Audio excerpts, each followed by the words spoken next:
What do you think why exactly clients come to session? So I have been practicing before the pandemic period. And since then, I have been seeing a change in mental health awareness. So earlier, the clients that used to come to me, they were more from a dimension that they cannot take it anymore.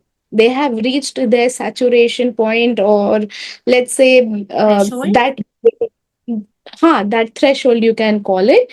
And so they had the need to approach a professional. But during the COVID period, what I realized and I have observed among clients is that they felt mental health is important, and we need a place where we can feel safe, we can feel heard, we want to express. And also, there are certain issues that need attention and need some kind of a treatment. So, over the period of years, I felt that, there is a change in why the client approaches a mental health professional. There are clients who come in the category of we have mental health disorders, and that's why we are approaching a therapist. And then there are these clients who have mild to moderate issues for which they are okay. They know that seeking help is very normal, and so we want to go and approach a therapist. That's what my observation has been. According to you, what exactly change is as a therapist? So, Okay. whenever a client comes to you, they expect something from you. So, from your point of view, what can be a change for the client? All right, all right. So, when talking in terms of therapy, change, I think, is um, any action that gets cultivated which is towards a positive outcome. And I'm talking per se action and not really, uh, that which goes on in the thought or in your emotions, but I'm talking per se of action because everything is connected. It's a huge web that is interlinked with each other, and it comes out as actions. And that's what clients want to see in their life, that how it Right, changes my life right, around me. So a change that creates a positive atmosphere for their clients, for our clients to live. So right. that's how I look at change in terms of therapy. As a therapist, what change do you expect from your client? That is a big one. But to be to be honest, I want them to achieve the kind of change that they have in mind for their life, rather than the change that I expect from them. Right, I just want to see them be consistent on their path towards change. There are going to be times when they are going to have their low days, as I call them, or sometimes they are going to feel too motivated to feel better, right? But I want to see them consistent throughout so that it becomes a habit for them to live a very sustainable, healthy life, right. and where this change is accommodated and they are feeling okay to have this change in their life and not be at unease with change. Because life, if I talk about change in terms of life, change is the only thing that is constant. We are never going to be at the same place anymore. We have to consistently accept this change, acknowledge, and go forward. So when it comes to clients, I want them to be comfortable with change and also change towards a positive life, a positive holistic life. What facilitates change in clients? What are the factors which help them to facilitate this change? Mhm. There can be intrinsic and extrinsic factors again, but what I feel that um, again it depends from client to client. I know intrinsic factor is always looked upon as more powerful when it comes to motivating an individual. But let's say I'm giving an example of someone who is having severe depression. So, but naturally, levels of intrinsic motivation are going to be too low. So your extrinsic motivational factors have to be quite high for this client so that they prompt them towards a good, healthier, and sustainable recovery. Right. And by the time the client's symptoms have come down to moderate and later on mild, then the levels of intrinsic motivation can also increase for that client. So, Mm. probably extrinsic factor, even if it goes a little bit low, then it is fine for this client, right? But if there are other clients, let's say they want to be on the path of self improvement or work life balance or relationship related issues, again, it will differ. Intrinsic motivation factors can be high, extrinsic motivation factors can be low, or they can be a bit equal somewhere in that equilibrium. That is totally okay. Yeah. So what I do is I try to first assess that where my client is at. If it is the first one, then I try to understand, I try to build up that who are the supportive people in their life. Can you share more about them? Can you share their contacts if it is comfortable for you so that I can interact with them also? And I can also have a session with them, letting them know that, these are the needs of the clients and how you can go about supporting them. And then if they are the second set of clients, then I work around a strong why. What is your why for coming to therapy and working on yourself? The why needs to be extremely important, and which connects to their value system.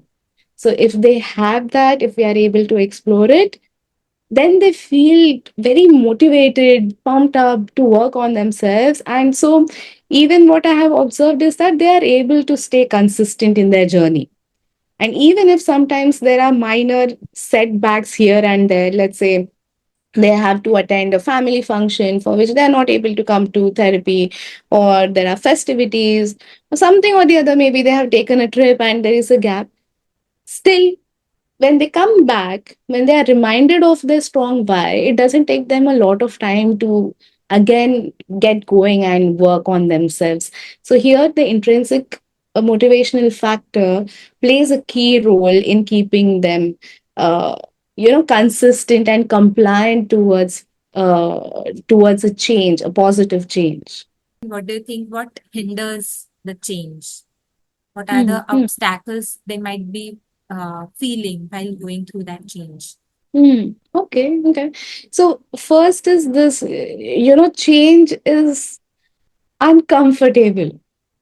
Even if it is a positive change, it can be uncomfortable. So I will Yeah. give you an example. Like, let's say that, I've worked with clients who had, uh, self perception related issues, how they looked, their body image, and so forth. So they wanted to take care of their body, but as they are doing it, they are internally driven also in a way. They are extrinsically also driven in a way to do that.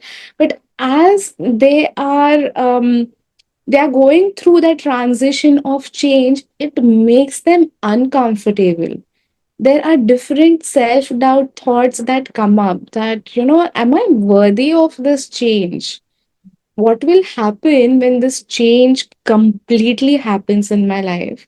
If I no longer look the way I look, then how to go about? Because for so long I am so used to with this body, or Right. how I present, or how I live. Then what next? And these thoughts make them uncomfortable about change, and that can also obstruct them from being on the path of change or being consistent. Then again, we have to like work on their blog. So this can be one example that, change makes them very uncomfortable and about themselves, their own thoughts. Second change can be, I will give you an example of relationship related issues. Okay, one partner is trying to work on themselves, trying to be a better partner, but their partner is not willing to work on themselves. So, this is an extrinsic factor, right, for their recovery. So looking at their partner, they feel demotivated that why am I putting so much of effort, time, and money in Right. improving myself when my partner doesn't want to do that? Mm. Then comes the question, where is the relationship heading towards? Do Right. I really want this relationship? Do I really need to work on myself? I'm better off alone rather. And again, here the extrinsic motivational factor plays a key role in obstructing uh, their recovery or their change.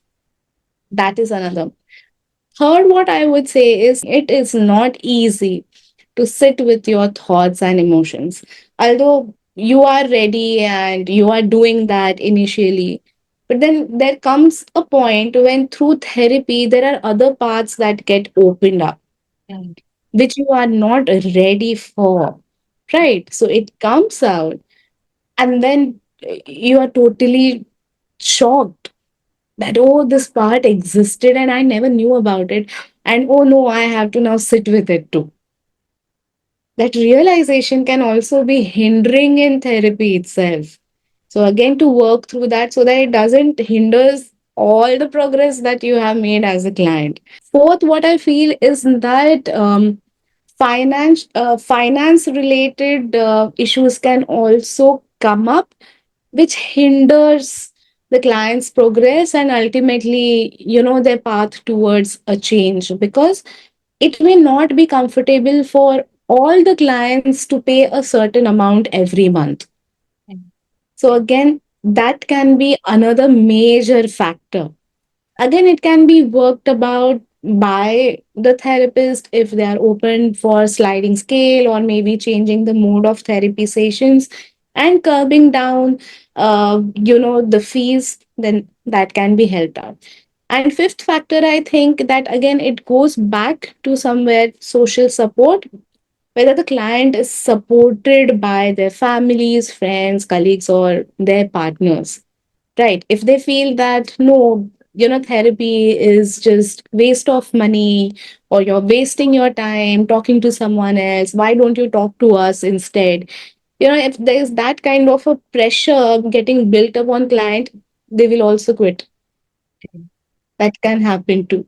So these are the five factors that I could think of that can block the client. So now, as a therapist, how do you track all these changes in your client? Now, again, the perspective of going about with therapy changes from therapist to therapist.